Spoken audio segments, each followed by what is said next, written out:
Assalamu alaikum dear ones, this is your instructor Miss Komal here, and we are studying our second unit of English book, The Ransom of Red Chief. So before starting the next slot of our reading, I would like to do words to know box with you. So let's see what is in this box. So the first word that we have here is accede, mean to agree to a demand or request. The next word is buggy. It means a horse-drawn cart. The next one is counter proposition, mean an offer made as an alternative to a previous one. Then foreclose, mean to take back a property that was bought with borrowed money because that money is not being paid back as agreed. Next one is mortgage, mean a loan usually taken when buying property. Next one is prominent, mean important or well known. Provisions in food, drink and equipment. Next one is scout, mean a soldier or other person sent out to investigate in secret. Next one is subjugation, mean to be brought under complete control, mean conquered. Surreptitiously, mean without being noticed, mean secretly. Treachery, mean betrayal or betrayal of trust. So these are the words that you have read and you are going to read in your next slot of reading. So we left the reading when Bill was at the top of the little mountain and he was just looking around to see for any search party for the boy. But he didn't find any party there and he thought that it might not be discovered yet. So moving towards the next part of the story, let's get started with this.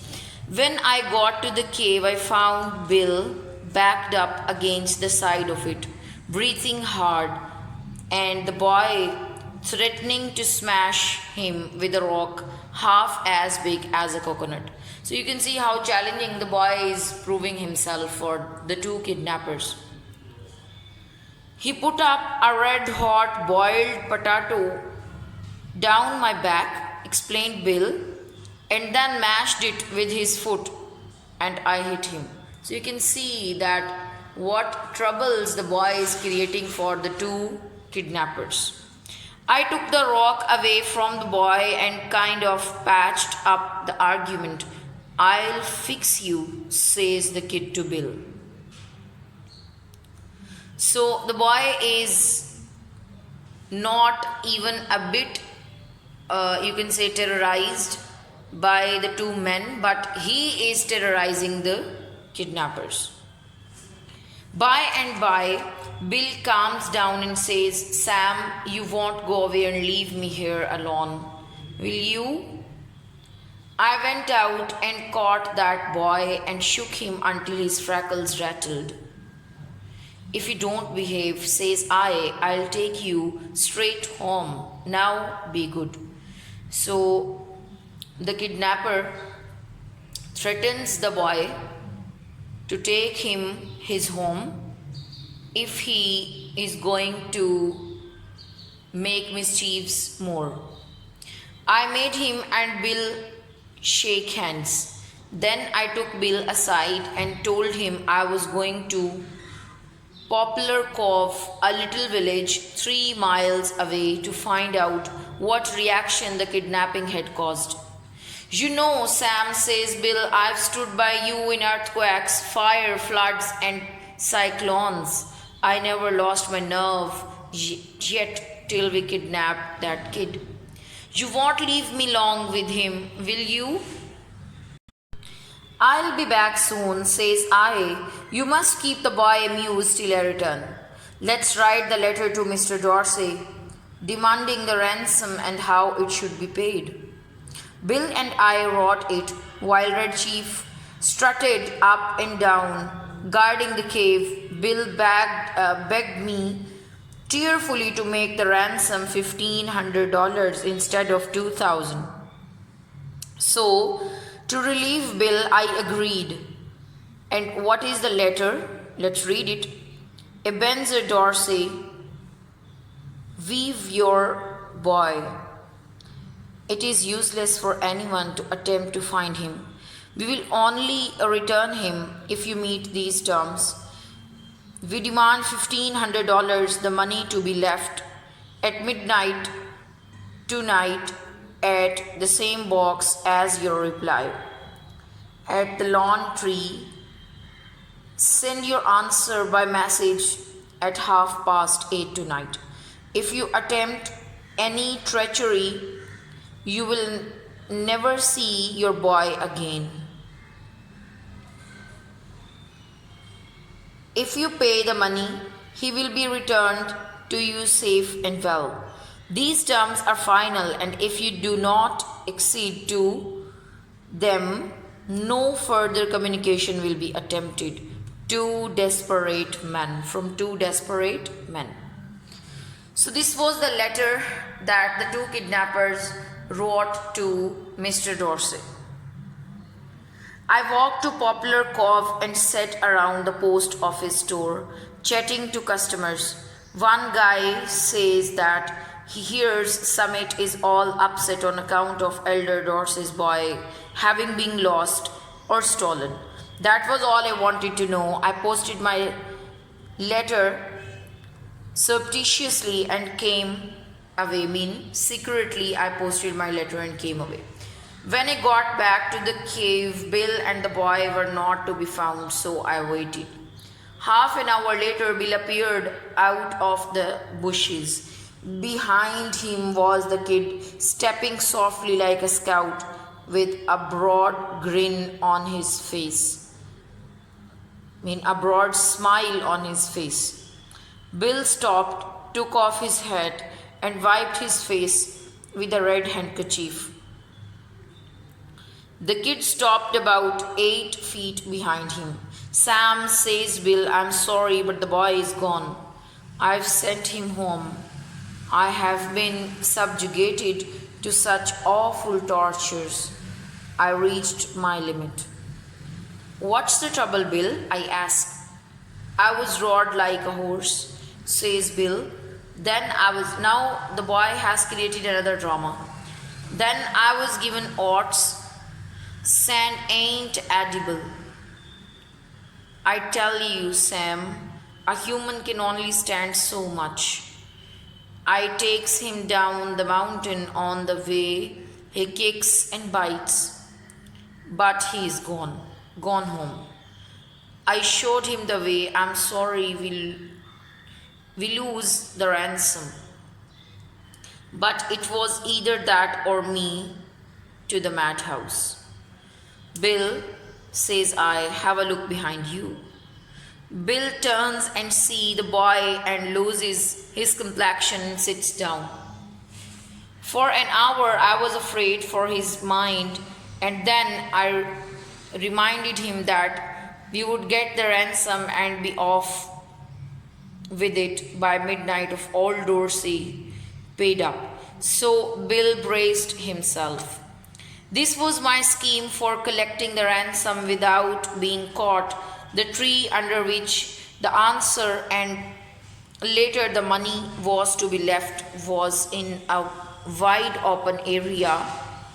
If any police came, I would see them a mile off. At 8:30, I was well hidden in the tree, waiting. So, the speaker is right at the place where he posted the letter and said Mr. Dorsey to put the amount under the tree. So exactly on time, a half-grown boy rides up the road on a bicycle, slips a note into the box, and paddles away again. I got the note and was back at the cave soon after. By the lantern, I read it to Bill. Okay, what was the letter by Ebenezer Dorsey? Two desperate men, gentlemen, I received your letter. I think the ransom you ask for the return of my son is a little high. I hereby make you a counter proposition which I'm sure you will accept. You pay me $250 in cash, and I agree to take him off your hands. But bring him at midnight so that the neighbors don't stop you. So you can see the humor and the surprise and the turn in the twist in the story, that how the father of the boy is asking for the money to get back his son, and he is not offering money, and he is not going to pay any ransom for the boy. So you can see the condition. So this letter actually and this twist actually creates humor in the story. The cheek, I began, but I glanced at Bill and hesitated. His eyes were pleading with me. Sam, says he, we have got the money. This kid will send me crazy. I think Mr. Dorsey is generous for making us such an offer. Don't let this chance go. Honestly, Bill says I, he has got on my nerves too. We'll take Dorsey's offer and make our getaway. So you can see how the kidnappers were demanding for ransom and how the boy has prepared them to even pay from their pocket to make the boy get back to his father. That night, we got him to go by saying that his father had bought a new toy for him. And we were going to play with the new toys the next day. So this was the pretext that the kidnappers had made. Just at the moment when I should have been collecting a ransom, Bill was giving $250 to Dorsey. So you can see the humor and the twist in the story that is going on. When the kid found out we were going to leave him, he fastened himself as tight as a leech to Bill's leg. His father peeled him away. How long can you hold him? Asked Bill. So, Bill asks from the father of the boy that how long can he hold him? And he answers, I'm not as strong as I used to be, says old Dorsey, but I think I can promise you 10 minutes. Enough, says Bill. In 10 minutes I shall cross the country and be over the Canadian border. And as dark as it was, and as fast as Bill was, and as good a runner as I am, he was a mile and a half out of Summit before I could catch up with him. So this was the story, a humorous one actually, and an interesting one, that how the boy challenges the two kidnappers and put them at the decision of not having ransom but also offer money to his father to get him back. So here is a little paragraph about the author. Let's read it. O. Henry was born in 1862 and died in 1910. Was William Sidney Porter's pen name.